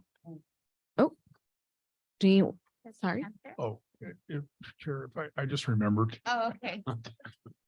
When we were, and we're still working on the timeline and the decision information for district-wide bond. And that's going to be coming to the board at some point here over the course of the summer. But if you recall from our February 4th discussion, I don't want to call anybody out, but I think it was Ventura College or somebody estimated that it was about $1.5 billion worth of capital needs that our district has in both. More right. Yeah, I can't remember who said it, but it was it's a big number. And whether it's $1 billion, 1.5, $750,000, it far exceeds these balances. So these planned activities that you're going to see are definitely at the top of those priority lists for how these funds get used in the context of that other, however much funding is needed to either create new facilities or sustain the existing facilities. Thank you. On the previous slide, that one, I would just like to highlight the last bullet there. In practice, we as a board, like we even have a 4/5 or 4 out of 5 trustees have to be on board to remove funds from a reserve. I just want to put out there that I hope the district is very inclusive in the board when it's in the development of a plan to bring the fund balances to levels of board policy 6305. So that's my ask. I would just like to put that out.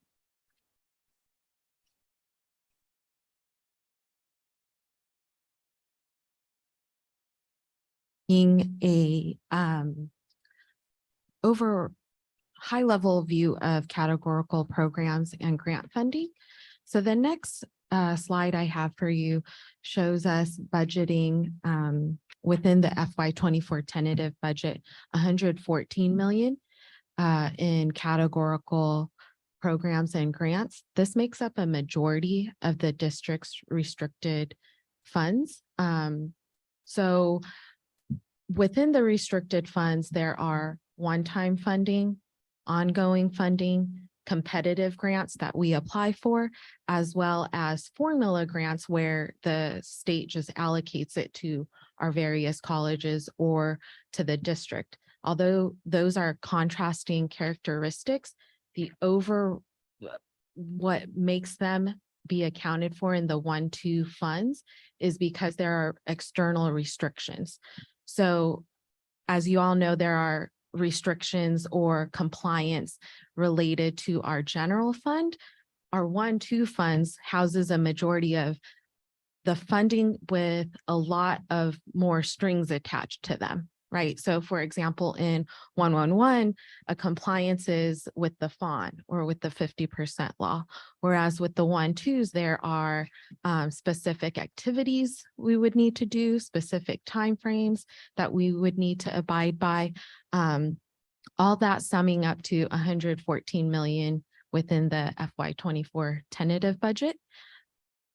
Next slide just shows you a good look of how those restricted funds are allocated by cost center.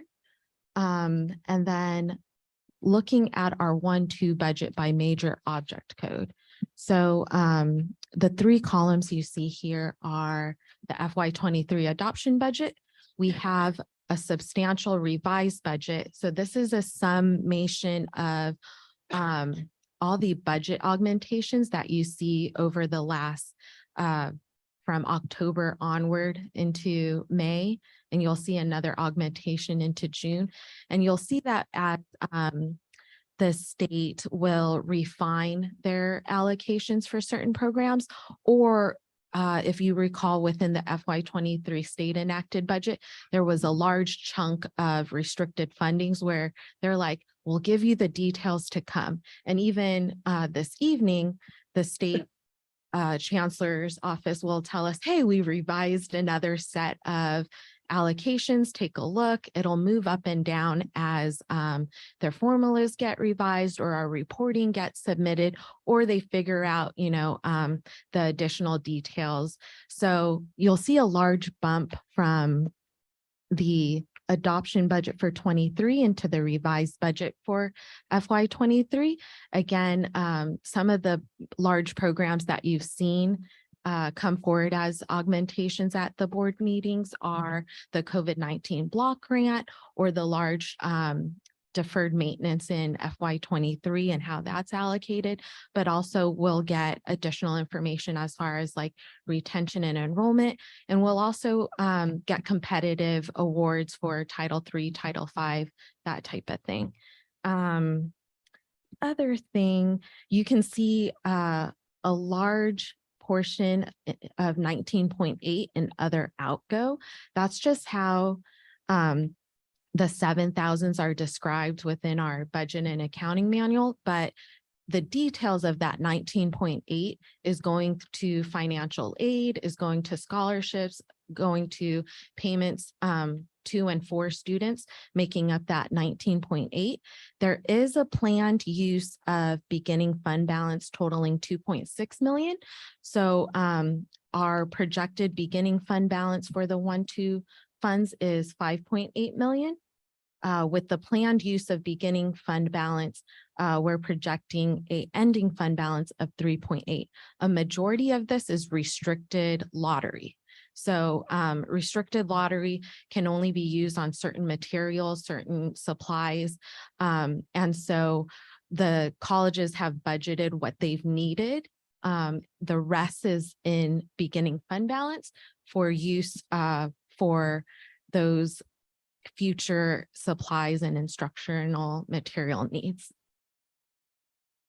And then lastly, so the tentative budget, as my colleague has mentioned, was put together with the best information at the time. So within our budget assumptions for the tentative budget, a majority of our categoricals are budgeted at the 95% guarantee. So putting that aside, like our DSPS, our CalWorks, our student equity and achievement programs, all those categoricals are within the tentative budget at the 95% guarantee. For the May revise, there are various proposals that have potential impact to the 1-2 restricted funds. There is a typo here. 8.13 is from the governor's January proposal. With the May revised proposal, COLA is actually 8.22 with the May revised. So that COLA will affect certain categoricals. So our DSPS, our EOPS, our CARE, our CalWorks, all would partake in this COLA. The notable differences, for example, our student equity and achievement is one of our largest categorical programs. It does not automatically partake within any COLA. The state would have to increase that program separately within the budget. So that's why I just wanted to call that out.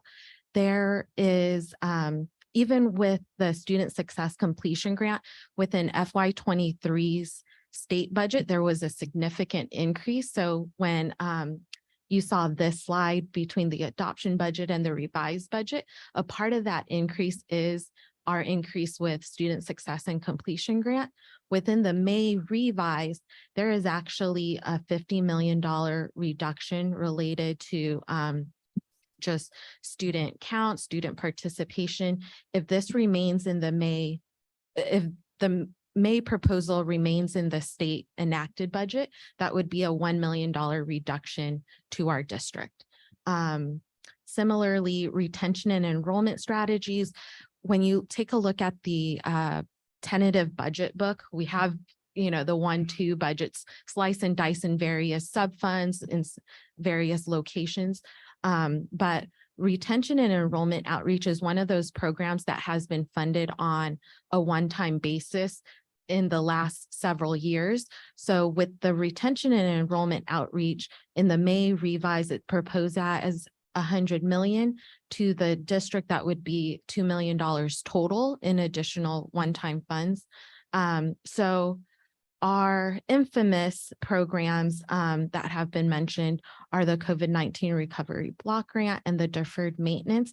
These were actually awarded and allocated to us within FY 22-23. So the fiscal year that's ending later this month, to bridge part of the gap that we've been discussing with the May revise. They're actually proposing the clawbacks.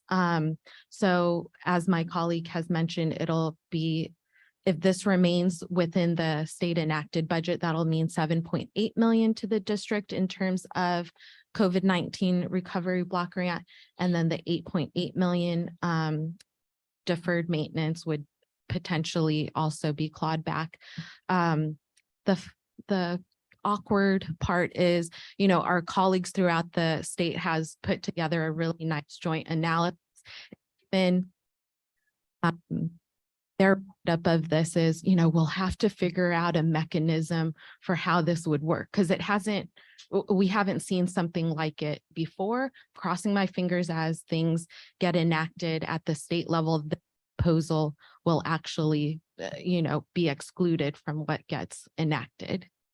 That's what I have for you on the 1-2 restricted funds for the tentative budget. I have a question just for my own clarification. You mentioned that for the 1-2s, the COLA, the 8.22 COLA that they receive, that's different from the COLA that we have for our general funding. So, sorry, can you go back? Oh, sorry, you were on there. So the 8.13 was actually from January. It was my mistake. I didn't update this for the May revised proposed COLA of 8.22, but regardless of the January or the May proposal, this will affect only certain categorical programs. So most notably, it's our CARE, our EOPS, our DSPS, our CalWorks program. And I just contrasted that with another major state categorical program, our student equity and achievement. It's the May proposal, it's level at throughout the, so what, but I'm having issues with this, aren't I? So whatever the student equity and achievement program was budgeted in last year's state budget is what's being proposed to continue. But, you know, as everyone knows, what a dollar paid for last year, it's hard to afford the same thing this year just because of cost escalation, inflation, those types of things. So what a program can afford this year they might not necessarily be able to afford in the following year when the state doesn't, you know, increase the funding or provide a COLA increase, that type of thing. Does that apply also like to your upper bound, your TRIO programs, or those are, okay. So Upward Bound and TRIO are our federal competitive grants. And so when the colleges apply on those, you know, multi-year grants, they are able to build in some cost escalation, and the Department of Ed, you know, is prepared when they review budget proposals, grant proposals to see that. Especially with positions, we'll see, you know, a position in year 1 of the grant costs a little more in year 2, year 3, that type of thing. Thank you.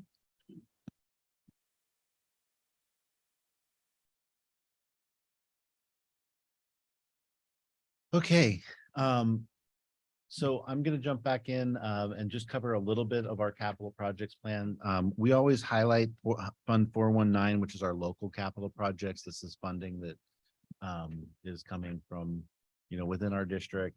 So this is just, these slides really just highlight some of the projects. You can see at the bottom of each slide or each area, you can see the budget, the overall budget for each college. And then we just tried to pick out the bigger projects from each campus to highlight what they're working on here. So you can see, you know, Moorpark's got their admin building renovation. This is just the local portion of that. So there is state funding with that from, if you remember.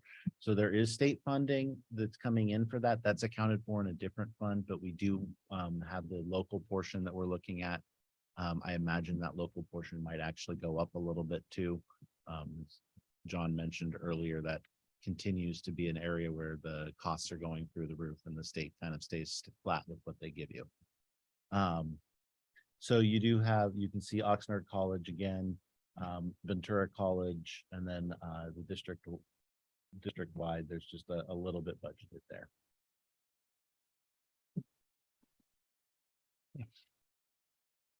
And then last but not least, looking forward with our budget. So obviously we talked about the multi-year projections, but just a couple things for us to keep in mind. One, enrollment. It's only listed there once, but I do want to say it a few times. So the SCFF is still 70% made up on enrollment. The number one way we can move the needle in terms of funding is by, you know, bringing back and recapturing that enrollment that we had pre-pandemic. So that is something we need to keep a very close eye on. I know all 3 campuses are working very hard in this area and working to serve as many students as they can. But this is something we need to look at if we do have any continuing declines or any stagnation in our enrollment. We'll probably end up having to have some more difficult budget decisions. So those are things that we want to make sure we're keeping an eye on. Obviously, any potential recession at the state level or, you know, continuing inflation, those could have a significant impact on our budget. I did note specifically the state budget deficit and the fact that they are using one-time funds this year to fund ongoing revenues. That is absolutely a concern that we need to keep our eye on. You know, I'm quite hopeful that the governor's right, that, you know, they are able to fund the whole COLA and that in the next year, the revenues do come back. If that's not the case, we might be looking at something next year where maybe they're unable to fund the entire COLA or something along those lines. So that's just, these are things we know are out there that we have to keep our eye on. You know, and then the last one is the PERS rate increases. So as I briefly mentioned, PERS was looking like it was actually tapering off, and all of a sudden now it's going back up. So this slide, if you look at it, the top part is literally a year ago compared to where they're at now. And if you look, 23, 24 was supposed to be 25.2. Now we're looking at 26.68. 24, 25 was supposed to go down to 24.6. Now they're estimating it's going to go up to 27.7.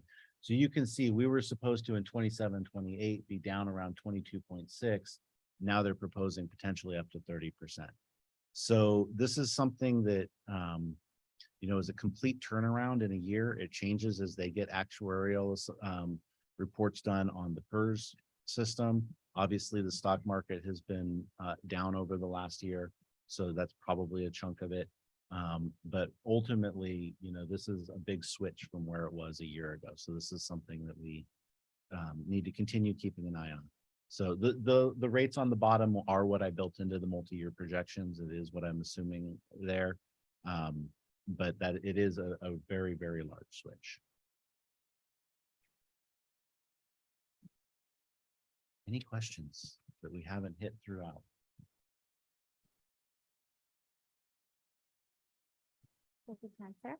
Yeah, probably not for tonight, but I think it's really relevant as that word bond keeps coming up more and more, potential for bond. I'm having a hard time understanding the differences between 113 capital outlay and is 419 capital outlay, or is that separate? It's part of the capital outlay funds. Part of it. Okay. And I guess for capital projects. Are we intentionally not spending everything in Fund 419? So for example, the beginning balance for Ventura College of 419 is roughly $4 million. But it's projected to have an ending fund balance of 5.4.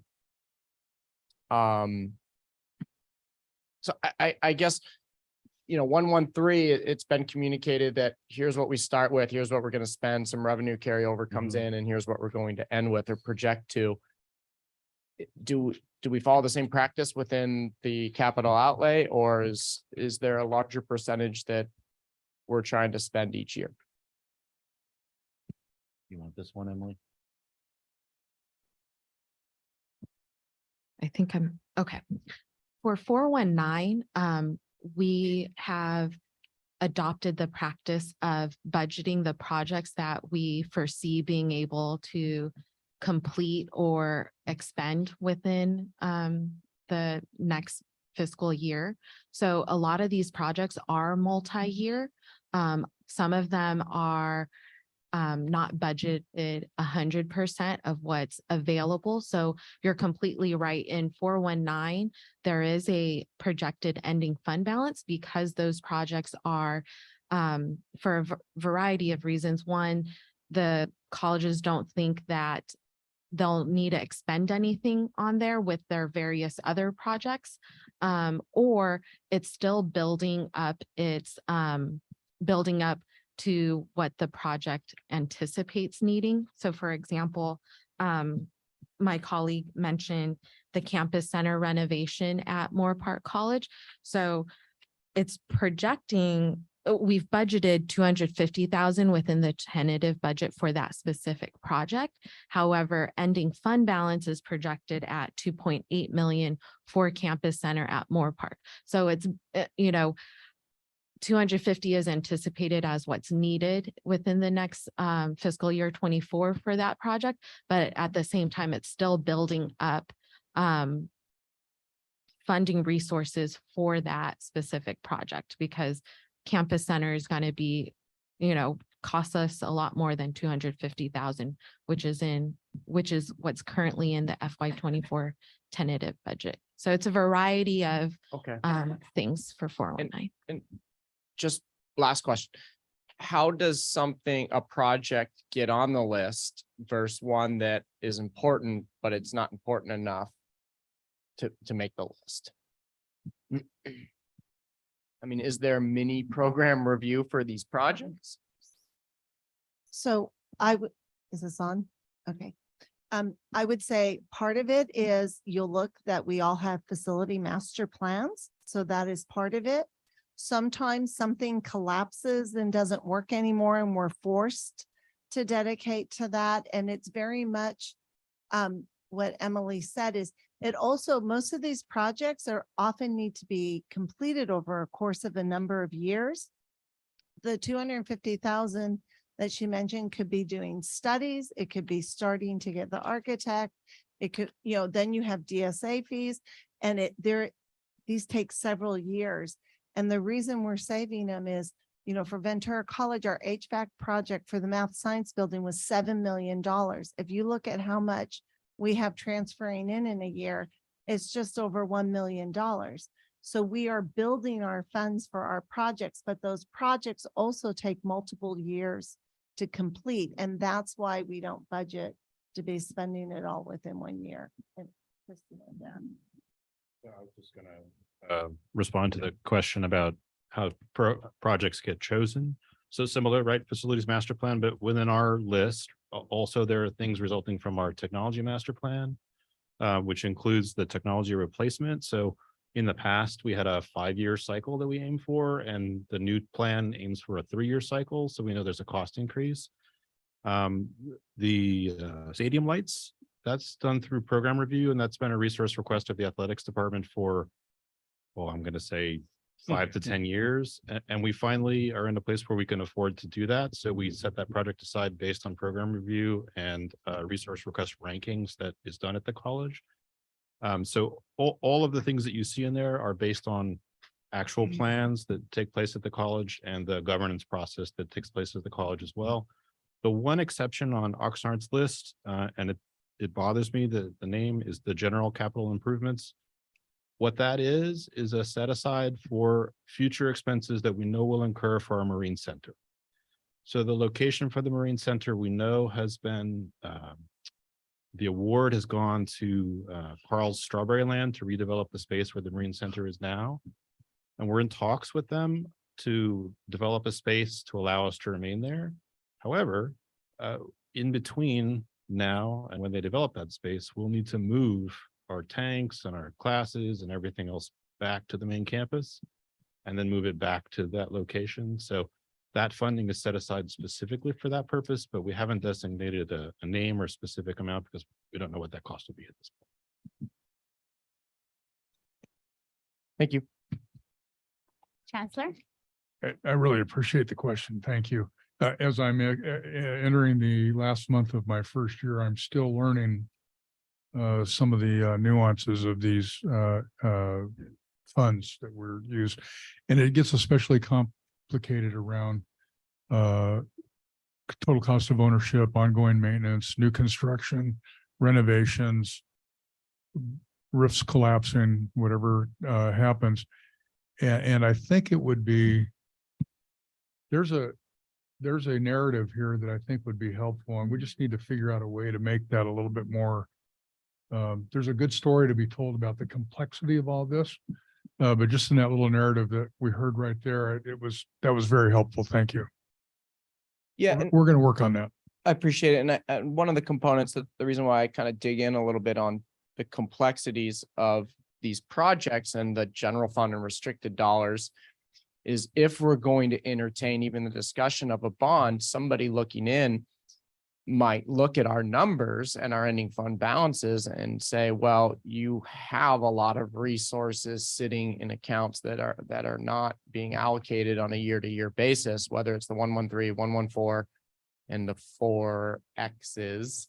And say, do you really need a bond? And I think we all know the backstory here, but I think there's some clarification that would be helpful. So I think we're saying the same thing. Yeah, and one of the aspects of bond development will be to have a technical review of all of this, including our 3 campus master plans and a district master plan to do exactly that assessment.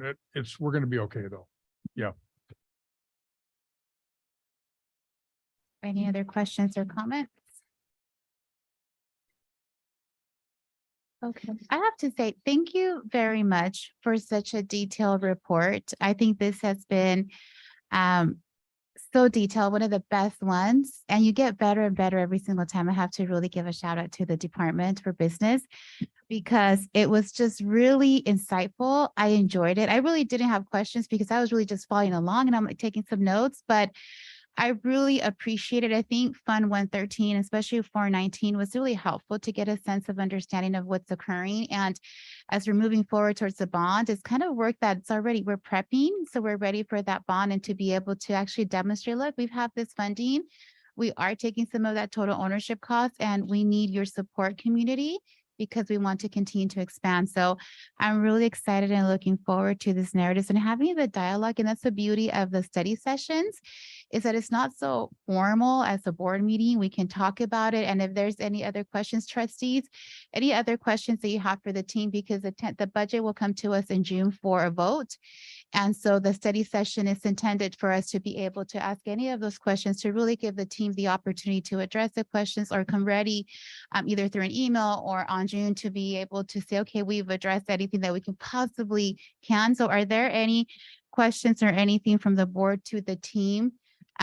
Because this budget will be coming to us in June for approval. Yeah. Next Tuesday. Next Tuesday. That's right. Next Tuesday. Yay. It's coming next Tuesday. Time flies. Trustee Chancellor. Yeah, I think it's important. I've asked for it, but I don't know where the rest of the trustees are on it. And when we do vote on a tentative budget next week, I think some clarification on a true ending fund balance would be transparent. And I don't know if I have board support on asking for that. So in the past, we've always listed what our true, as we do on the 311s to the state, but this is the first time that we haven't included the 113 and 114 in the ending fund balance. I think that's an important one for me. And a question I have is, there's a narrative that says for the shortfall of the reserves, it says, as such, a plan will be developed as part of the budget development process. For the 2023, 2024, will that impact this plan? Will there be like takebacks, or will there be changes made that is addressing the reserve shortfall? I don't want to speak too specifically to what sort of plan it would be, because I don't want to preempt, the discussions and governance, but I doubt there would be anything in the sense of takebacks, especially in this year where we're at right now. I think there's a number of different ways we can get to addressing that ending fund balance without having to ask the campuses not to get the money that they're receiving in the budget this year. Okay, I would just, for transparency purposes, if whatever the ways that you're alluding to, I think we have to be transparent in the narrative or somewhere in the budget what we're doing. And my goal on that is to have a lot more transparency and a lot more detail as we go towards the adoption budget on that, because as where we're at with the tentative budget, we just don't have the ability to have those discussions between now and finishing off the tentative budget. As we're kind of late in the game on that, but we will be having those discussions over summer. We might not have a finalized plan, but I would say that we would have at least some outlines of potential ways we've discussed in terms of solving that issue.